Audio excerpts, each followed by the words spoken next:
SNX Marathi, Siddheshwar news express, सत्यासाठी SNX सोबत.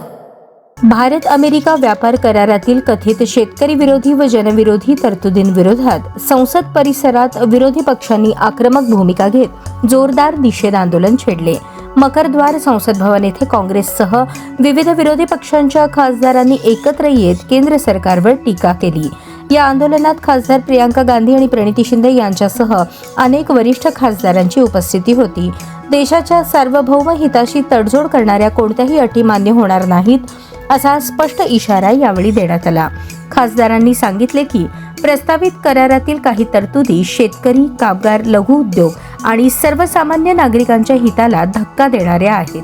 परकीय दबाव किंवा मोजक्या कॉर्पोरेट समूहांच्या फायद्यासाठी देशाच्या अन्न सुरक्षा आणि आर्थिक स्वायत्ततेशी खेळ करण्याचा प्रयत्न सहन केला जाणार नाही, अशी ठाम भूमिका काँग्रेसने मांडली.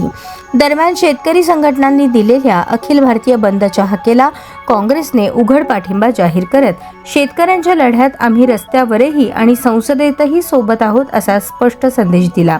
काँग्रेसने स्पष्ट केले की देशहित, शेतकरी हित आणि सांविधानिक मूल्यांचे संरक्षण करण्यासाठी आंदोलन अधिक तीव्र केले जाईल.